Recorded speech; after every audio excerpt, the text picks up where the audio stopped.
یہ عمارت ان فرعونوں کی تھی جو اپنے آپ کو خدا کہتے تھے۔ وہ کسی کسی کو نظر آتے تھے، لوگوں کو اس عمارت میں اکٹھا کر لیا کرتے اور لوگوں کو ان کی صرف آواز سنائی دیتی تھی۔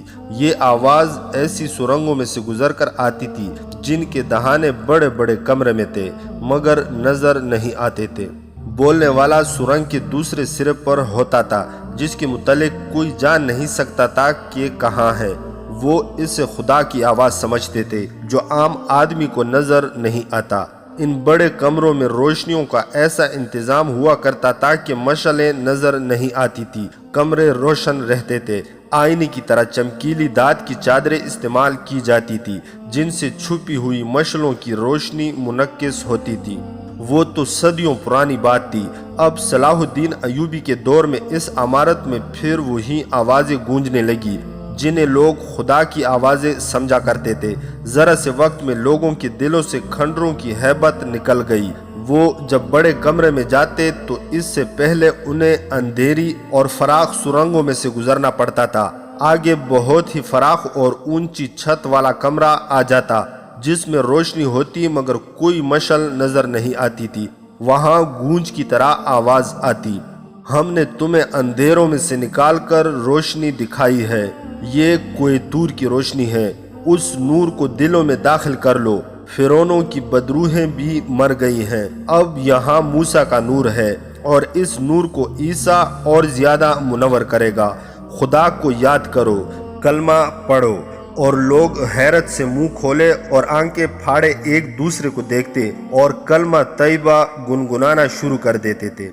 اگر اس آواز میں خدا، حضرت موسیٰ اور حضرت عیسیٰ اور کلمہ طیبہ کا ذکر نہ ہوتا تو لوگ شاید اس کا یہ اثر قبول نہ کرتے جو وہ کر رہے تھے۔ وہ سب مسلمان تھے، اپنے مذہب کے نام پر وہ اس اثر کو قبول کر رہے تھے، اور جب انہیں یہ آواز سنائی دی، رسول خدا کو خدا نے غار حرا کے اندھیرے میں سے رسالت عطا کی تھی، تمہیں بھی ان غاروں کے اندھیروں میں خدا کا نور نظر آئے گا، تو لوگوں نے سر جھکا لیے اور اس آواز کو جس کی گونج میں طلسماتی اثر تھا اپنے دل پر نقش کر لیا۔ لیکن لوگ اس ہستی تک پہنچنا چاہتے تھے جس کی یہ آواز تھی اور جو مسافروں کو اونٹ، کھانا، پانی اور اشرفیاں دیتی اور مردوں کو زندہ کرتی تھی۔ لوگوں کی بے تابیاں بڑھتی جا رہی تھی۔ وہ اپنے گھروں کو جاتے تو انہیں عورتیں بتاتی کہ ایک اجنبی آیا تھا جو کھنڈر والے درویش کی کرامات سنا گیا ہے۔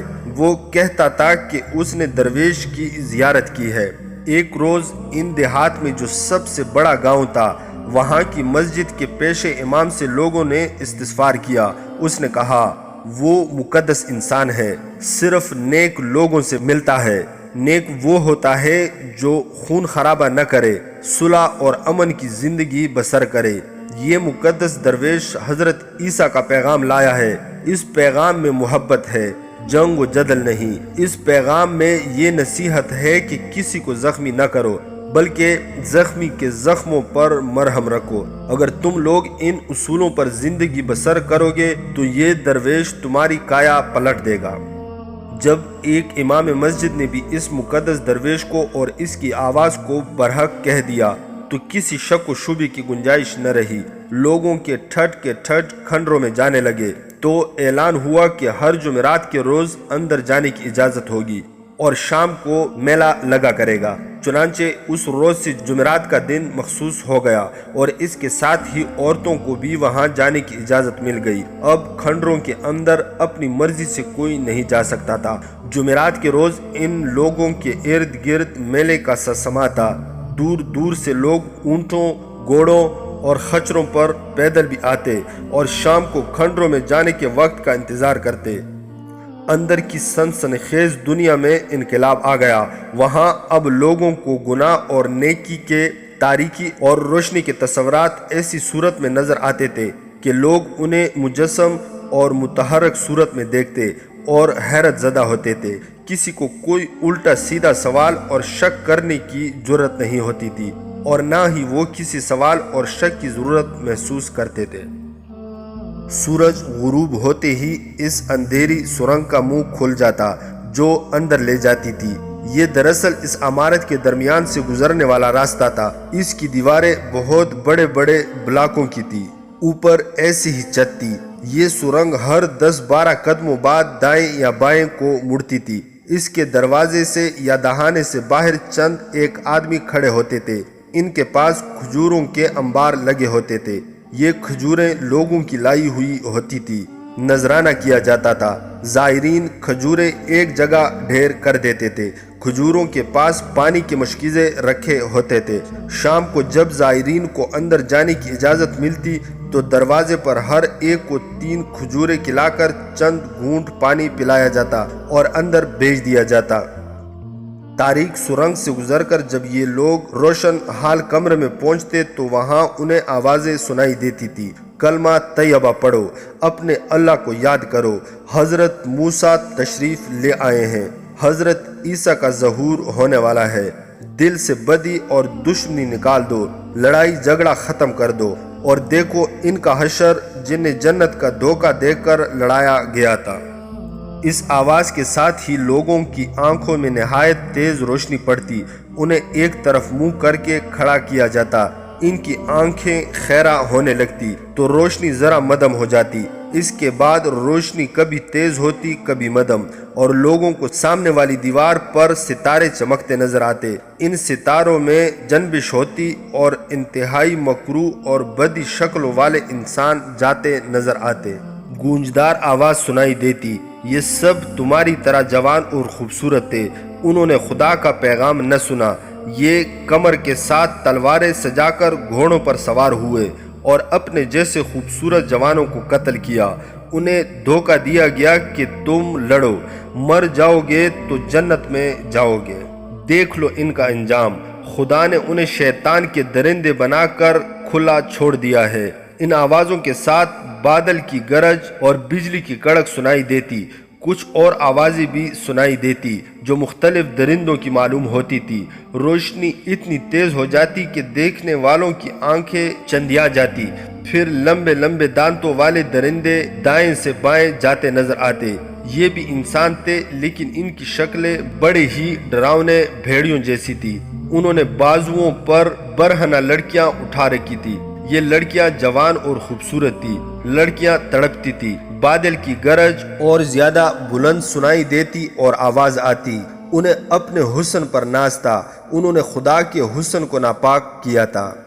ان ڈراؤنی اور بھیانک شکلوں کے بعد بڑے ہی خوبرو مرد اور خوبصورت عورتیں گزرتی، یہ سب ہنستے کھیلتے جاتے تھے۔ یہ نیک اور پاک لوگ تھے جن کے متعلق بتایا گیا کہ انہوں نے کبھی لڑائی جھگڑے کی بات نہیں کی تھی، وہ سراپا محبت اور پیار اور خلوص تھے۔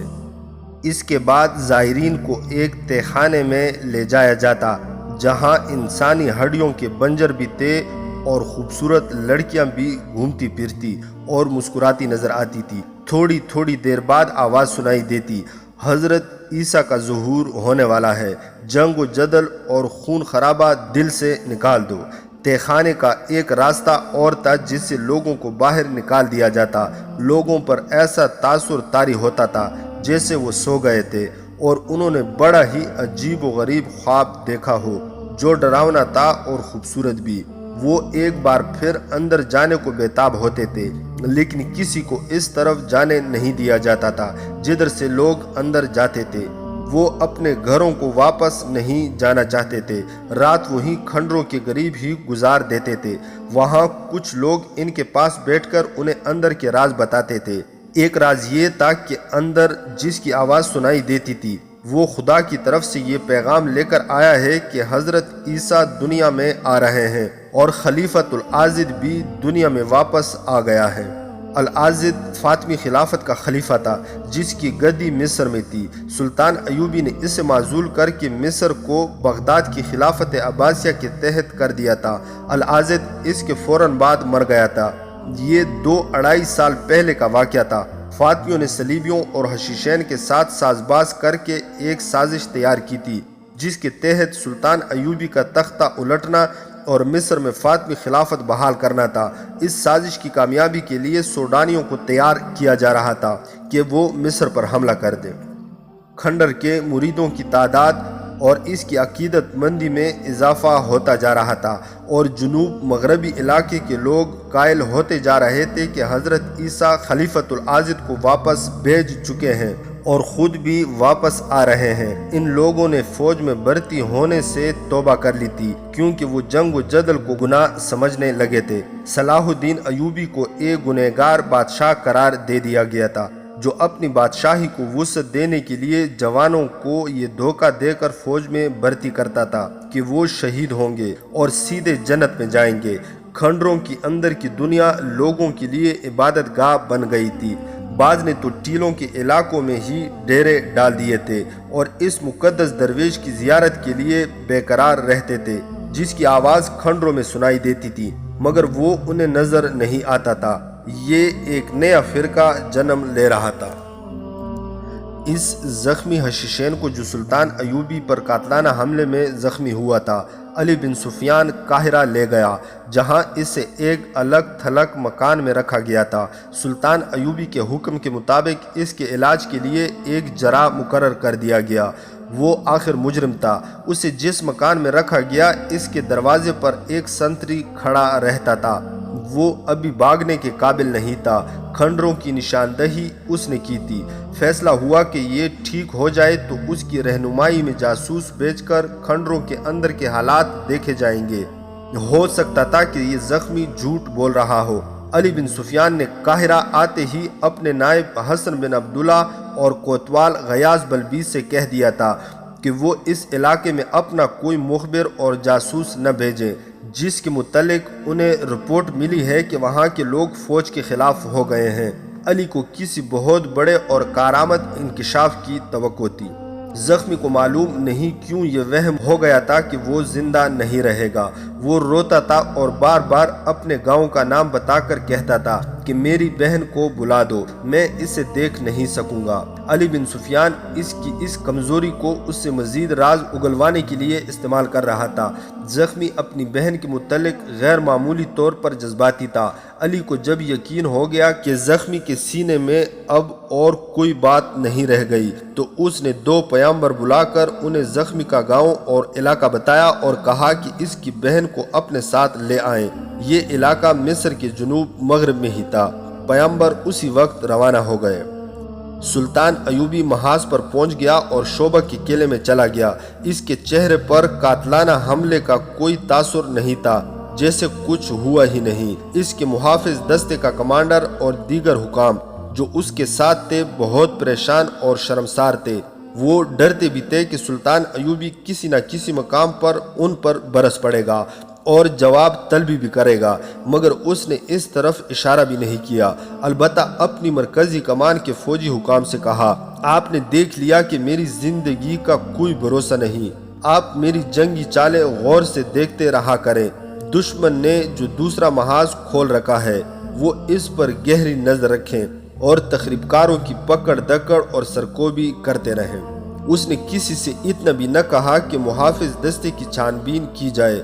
اس نے اتنے بڑے حادثے کا کوئی اثر ہی نہ لیا۔ شعبہ قلعے میں پہنچا اور سب سے پہلے پوچھا کوئی جاسوس واپس آیا ہے یا نہیں۔ اسے بتایا گیا کہ 2 جاسوس کارآمد معلومات لائے ہیں۔ انہوں نے دونوں کو بلا لیا اور صلیبیوں کے ارادوں کے متعلق رپورٹیں لی۔ اسے تقریباً وہ تمام پلان بتا دیا گیا جو صلیبیوں نے تیار کیا تھا۔ اس نے نور الدین زنگی کی بھیجی ہوئی کمک کے سالار اور مصر سے آئی ہوئی فوج کے سالار اور دونوں کے نائبین کو بلا بھیجا اور گہری سوچ میں کھو گیا۔ چوتھے روز زخمی حشیش کی بہن آ گئی۔ اس کے ساتھ 4 آدمی تھے، جن کے متعلق بتایا گیا کہ زخمی کے چچا اور تایا زاد بھائی ہیں۔ بہن جوان اور پرکشش تھی، اپنے بھائی کے لیے بہت ہی پریشان تھی۔ زخمی اس کا اکیلا بھائی تھا، ان کے ماں باپ مر چکے تھے۔ اسے اور اس کے ساتھ آئے ہوئے 4 آدمیوں کو زخمی کے پاس لے جانے کے لیے علی بن سفیان کی اجازت کی ضرورت تھی۔ علی بن سفیان نے بہن کو اجازت دے دی، اس کے ساتھ آئے ہوئے آدمیوں کو نہ ملنے دیا۔ انہوں نے منت سماجت کی اور کہا کہ وہ اتنی دور سے آئے ہیں، انہیں صرف اتنی اجازت دی جائے کہ زخمی کو دیکھ لیں، وہ کوئی بات نہیں کریں گے۔ علی بن سفیان نے اس طرح اجازت دی کہ خود ان کے ساتھ ہوگا اور انہیں فوراً باہر نکال دے گا۔ اس نے ایسا ہی کیا۔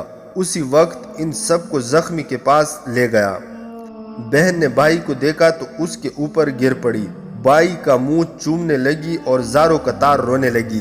دوسرے آدمیوں کے متعلق علی بن سفیان نے زخمی سے کہا کہ ان سے ہاتھ ملا لو، یہ واپس جا رہے ہیں۔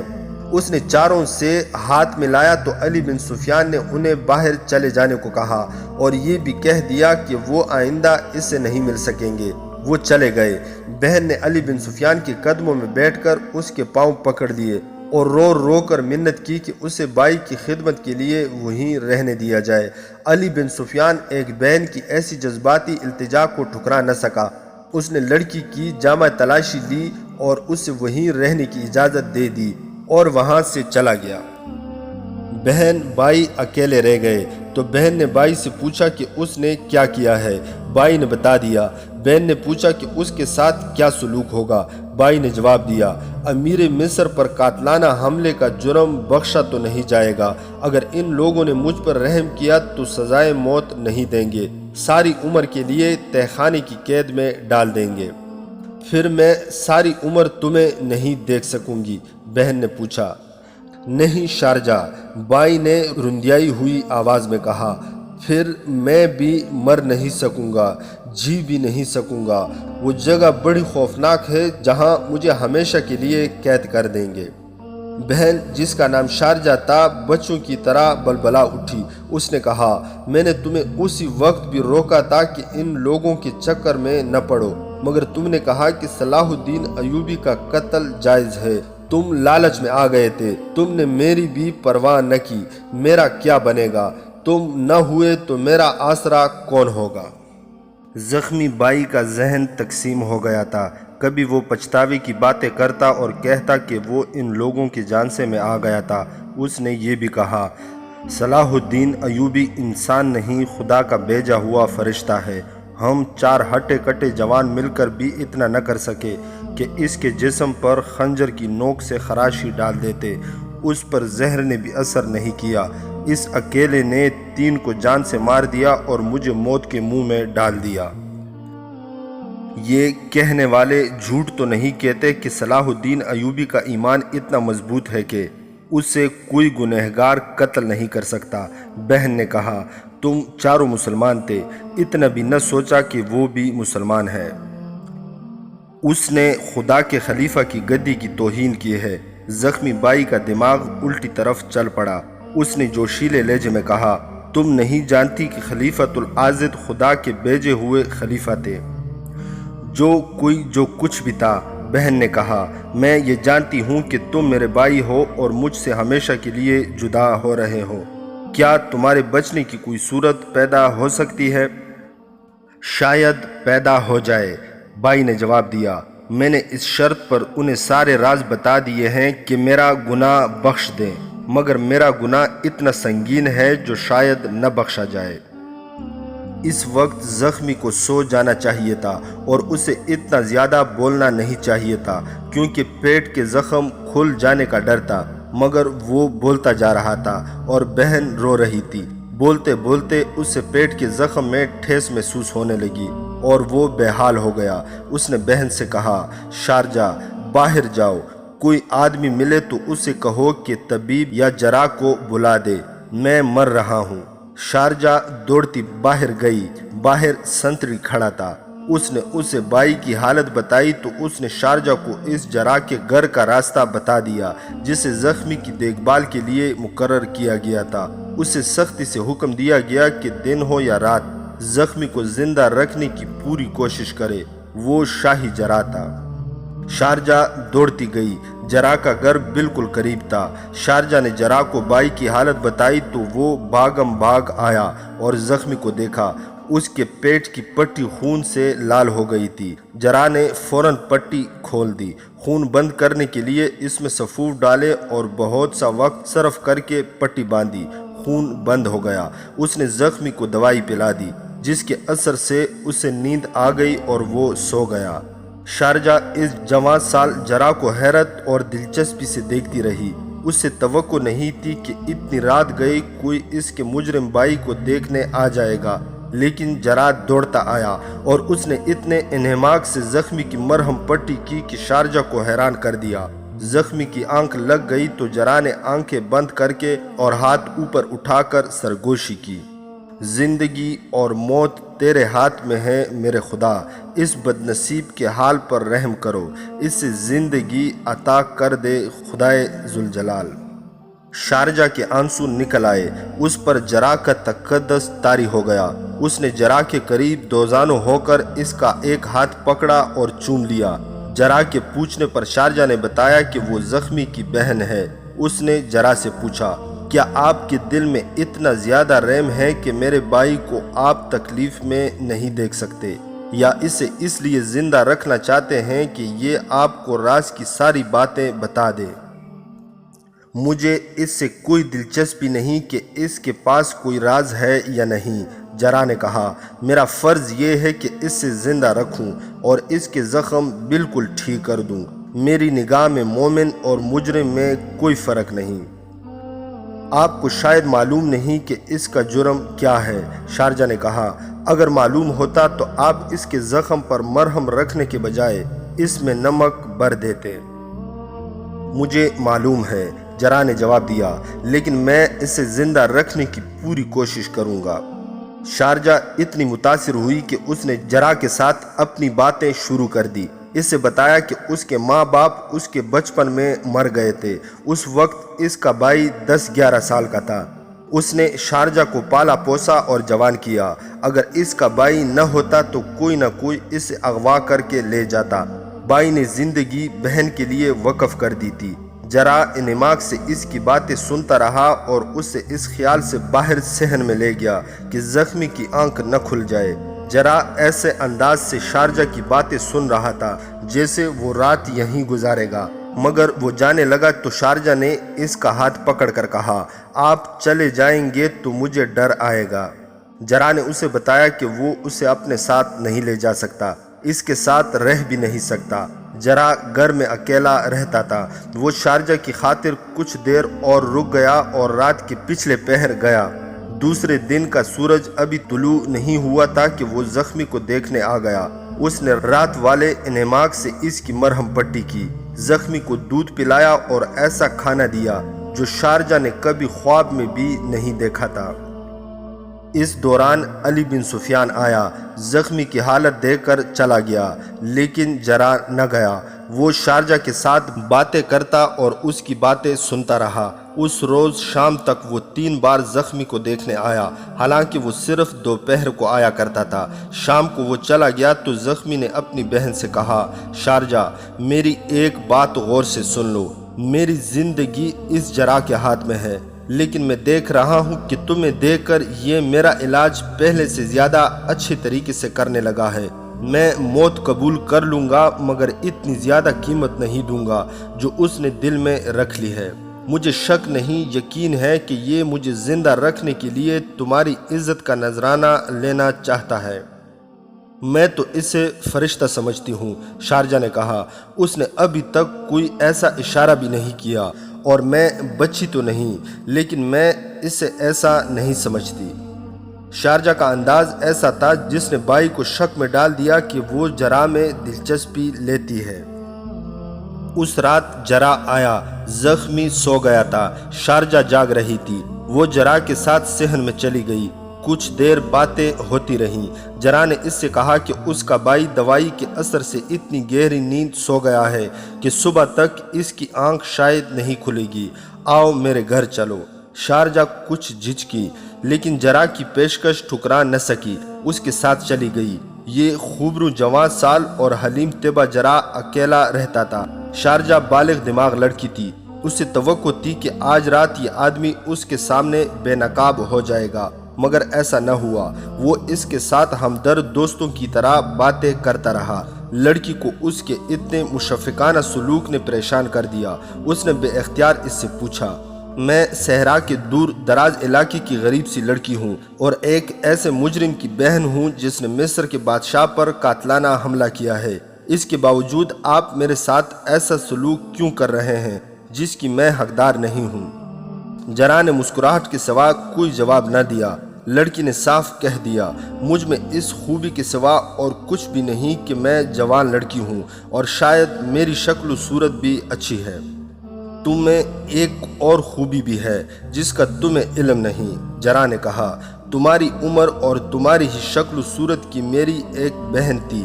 جس طرح تم بہن بھائی اکیلے ہو، اس طرح میں اور میری بہن اکیلے رہ گئے تھے۔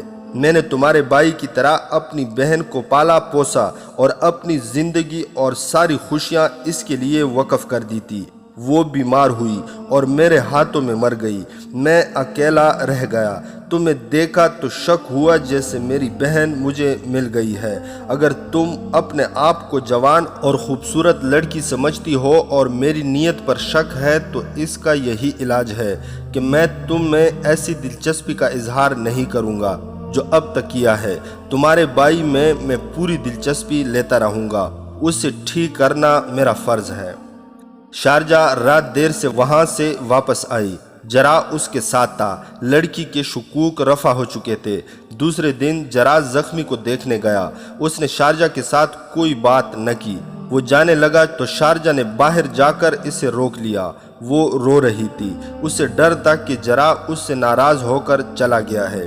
جرا نے اسے بتایا کہ وہ ناراض نہیں، لیکن وہ اسے کسی اور شک میں نہیں ڈالنا چاہتا۔ رات کو جب زخمی سو گیا تو شارجہ وہاں سے نکل گئی اور جرا کے گھر چلی گئی۔ یہ اس کی بے تابی تھی جس پر وہ قابو نہ پا سکی۔ بہت دیر تک جرا کے پاس رہی۔ اس کے ذہن میں کچھ گانٹیں پڑی ہوئی تھی جنہیں وہ کھولنا چاہتی تھی۔ اس نے جرا سے پوچھا، کیا خلیفہ خدا کے بھیجے ہوئے ہوتے ہیں؟ خلیفہ انسان ہوتا ہے، جرا نے جواب دیا۔ خدا کے بھیجے ہوئے نبی اور پیغمبر تھے۔ یہ سلسلہ رسول اکرم صلی اللہ علیہ وآلہ وسلم پر ختم ہو گیا۔ صلاح الدین ایوبی خدا کا بھیجا ہوا ہے؟ لڑکی نے پوچھا۔ نہیں، جرا نے جواب دیا، وہ بھی انسان ہے، لیکن عام انسانوں سے اس کا رتبہ بلند ہے، کیونکہ وہ خدا کے اور خدا کے بھیجے ہوئے آخری رسول صلی اللہ علیہ وآلہ وسلم کے عظیم پیغام کو دنیا کے گوشے گوشے میں پہنچانا چاہتا ہے۔ ایسے اور بہت سے سوال تھے جو شارجہ نے پوچھے اور جرا نے اس کے شکوک رفع کیے۔ اس نے کہا، پھر میرا بھائی بہت بڑا گنہگار ہے۔ اگر اس سے کوئی یہ باتیں بتا دیتا جو آپ نے مجھے بتائی ہیں تو وہ اس گناہ سے بچا رہتا۔ اب تو اس کی جان بخشی نہیں ہوگی۔ ہو جائے گی، جرا نے اسے بتایا۔ اگر صلاح الدین ایوبی نے کہہ دیا ہے کہ اسے زندہ رکھنے کی کوشش کرو تو اس کا مطلب یہ ہے کہ اسے سزا نہیں دی جائے گی۔ اسے چاہیے کہ گناہوں سے توبہ کر لے۔ مجھے پورا یقین ہے کہ اسے کوئی سزا نہیں دی جائے گی۔ میں ساری عمر صلاح الدین ایوبی کی اور آپ کی خدمت میں گزار دوں گی، شارجہ نے روتے ہوئے کہا، اور میرا بھائی آپ سب کا غلام رہے گا۔ وہ جذباتی ہو گئی۔ اس نے جرا کے ہاتھ پکڑ کر کہا، آپ مجھ سے جو قیمت وصول کرنا چاہیں میں دوں گی۔ آپ مجھے اپنی لونڈی بنا لیں، اس کے عوض میرے بھائی کو ٹھیک کر دیں اور اس سے سزا سے بچا لیں۔ قیمت اللہ سے وصول کی جاتی ہے، جرا نے اس کے سر پر ہاتھ رکھ کر کہا۔ بھائی کے گناہ کی سزا بہن کو نہیں دی جائے گی، اور بھائی کی صحت کی قیمت بہن سے وصول نہیں کی جائے گی۔ سب کا پاسبان اللہ ہے۔ اس کی ذات باری نے مجھے تمہاری عصمت کی پاسبانی اور تمہارے بھائی کی صحت کی ذمہ داری سونپی ہے۔ دعا کرو کہ میں اس امانت میں خیانت نہ کروں۔ بہن کی دعا عرش کو بھی ہلا دیا کرتی ہے۔ دعا کرو، اس خدا کی عظمت کو یاد رکھو جس کے خلاف تمہیں گمراہ کیا جا رہا ہے۔ جرا نے اس لڑکی پر طلسم طاری کر دیا۔ ایک تو باتیں ہی ایسی تھی جو جرا نے اسے بتائی تھی۔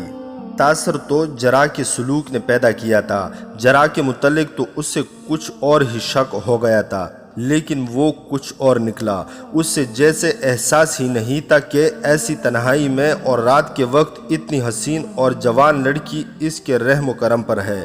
رات گزرتی گئی۔ جرا نے اسے کہا، اٹھو، تمہیں وہاں تک چھوڑ آؤں اور تمہارے بھائی کو بھی دیکھ آؤں۔ دونوں گھر سے نکلے اور آہستہ آہستہ چل پڑے۔ رات تاریک تھی۔ وہ دو مکانوں کی پچھواڑوں کے دوران سے گزر رہے تھے۔ یہ چھوٹی سی ایک گلی تھی جس میں سے گزرتے ہی وہ مکان آ جاتا تھا جہاں زخمی حشیش قید میں پڑا تھا اور اس کے دروازے پر سنتری کھڑا رہتا تھا۔ وہ دونوں اس گلی میں داخل ہوئے ہی تھے کہ پیچھے سے دونوں کو مضبوط بازوؤں نے جکڑ لیا۔ دونوں کے منہ کپڑوں میں بند گئے، ان کی آواز بھی نہ نکل سکی۔ جراح جسمانی لحاظ سے کمزور نہیں تھا مگر وہ بے خبری میں جکڑا گیا تھا۔ حملہ آور 4-5 معلوم ہوتے تھے۔ انہوں نے دونوں کو اٹھا لیا اور تاریکی میں غائب ہو گئے۔ کچھ دور گھوڑے کھڑے تھے۔ جراح کے ہاتھ پاؤں رسیوں سے باندھ دیے گئے اور اسے گھوڑے پر ڈال کر ایک آدمی گھوڑے پر سوار ہو گیا۔ اسے کسی کی آواز سنائی دی جو شارجہ سے مخاطب تھی۔ شور نہ کرنا شارجہ، تمہارا کام ہو گیا ہے، گھوڑے پر سوار ہو جاؤ، یہ تمہارے لیے لائے ہیں۔ شارجہ کے منہ سے کپڑا اتار دیا گیا تھا۔ جراح کو اس کی آواز سنائی دی، اسے چھوڑ دو، اس کا کوئی قصور نہیں، یہ بہت اچھا آدمی ہے، اسی کی تو ہمیں ضرورت ہے، کسی نے کہا۔ شارجہ، کسی نے حکم کے لہجے میں کہا، خاموشی سے اپنے گھوڑے پر سوار ہو جاؤ۔ اوہ، شارجہ کی آواز سنائی دی، یہ تم ہو؟ سوار ہو جاؤ، کسی نے پھر حکم دیا۔ وقت ضائع نہ کرو، اور گھوڑے سرپٹ دوڑ پڑے۔ ذرا سی دیر میں قاہرہ سے نکل گئے۔ شارجہ نہایت اچھی سوار۔ صبح سنتری بدلنے کا وقت ہوا۔ نیا سنتری آیا تو رات والا سنتری وہاں نہیں تھا۔ اس نے اندر جا کے دیکھا تو وہاں زخمی سویا ہوا تھا، اس کے اوپر کمبل پڑا ہوا تھا، اس کا منہ بھی ڈھکا ہوا تھا۔ نیا سنتری باہر والے دروازے پر جا کر کھڑا ہو گیا۔ اسے معلوم تھا کہ ابھی جراح زخمی کو دیکھنے آئے گا اور علی بن سفیان بھی آئے گا۔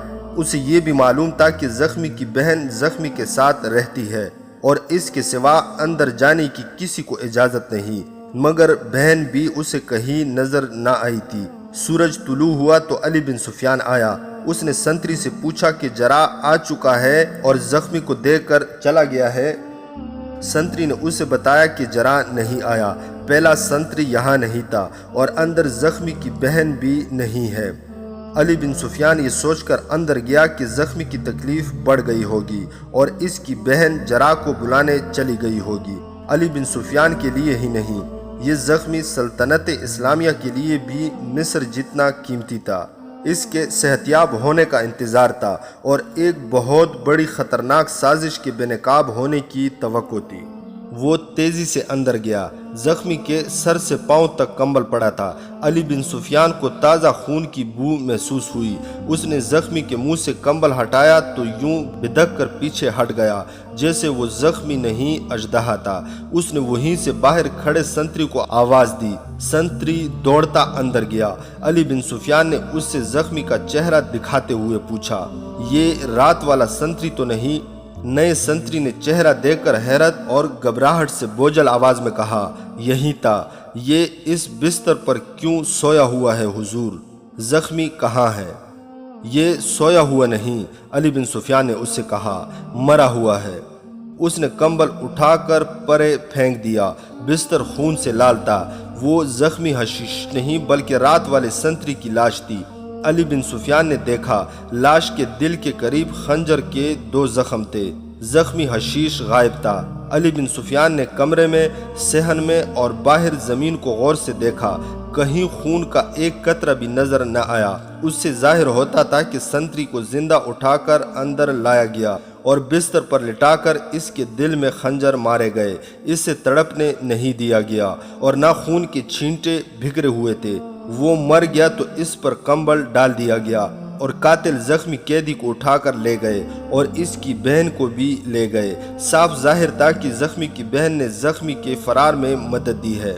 وہ جوان اور حسین لڑکی تھی۔ اس نے سنتری کو پھانس لیا ہوگا، اسے اندر لے گئی ہوگی۔ لڑکی کے ساتھیوں نے سنتری کو پنجرے میں پکڑ لیا ہوگا۔ علی بن سفیان کو اپنی اس غلطی پر تاسف ہوا کہ اس نے زخمی کے 4 ساتھیوں کو زخمی سے ملنے کی اجازت دی تھی۔ انہوں نے بتایا تھا کہ وہ زخمی کے چچا زاد اور تایا زاد بھائی ہیں۔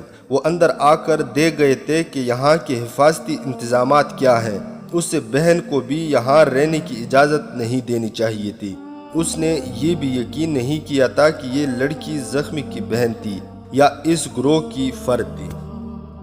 علی بن سفیان کو غصہ آیا اور وہ اپنی بھول پر پچھتایا بھی، لیکن اس نے دل ہی دل میں زخمی اور اس کے ساتھیوں کے اتنے کامیاب فرار کو سراہا۔ علی بن سفیان جیسے سراغ رساں کو دھوکہ دینا آسان نہیں تھا، وہ لوگ اسے بھی جل دے گئے تھے۔ اس نے نئی سنتری سے کچھ باتیں پوچھی تو اس نے بتایا کہ اس سے پہلے وہ رات کو بھی پہرے پر کھڑا رہ چکا ہے۔ اس نے لڑکی کو جرح کے ساتھ اس کے گھر جاتے اور رات بہت دیر بعد وہ دونوں کو واپس آتے دیکھا تھا۔ اس سے علی بن سفیان کو شک ہوا کہ لڑکی نے جرح کو بھی اپنے حسن و جوانی کے زیر اثر کر لیا تھا۔ علی نے سنتری سے کہا کہ وہ دوڑ کر جائے اور جرح کو بلا لائے۔ سنتری کے جانے کے بعد وہ سراغ ڈھونڈنے لگا، باہر گیا، زمین دیکھی، اسے پاؤں کے نشان نظر آئے لیکن نشان اس کی مدد نہیں کر سکتے تھے۔ زخمی شہر میں تو روپوش نہیں ہو سکتا تھا، ایک ہی طریقہ رہ گیا تھا، زخمی کے گاؤں پر جہاں سے اس کی بہن کو لایا گیا تھا چھاپا مارا جائے۔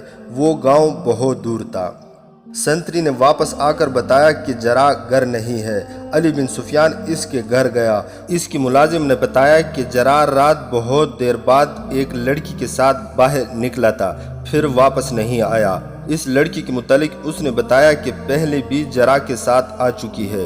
وہ دونوں بہت دیر تک اندر بیٹھے رہے۔ علی بن سفیان کو یقین ہو گیا کہ جرح بھی زخمی کے فرار میں شریک ہے اور یہ لڑکی کے حسن کے جادو کا کمال ہے۔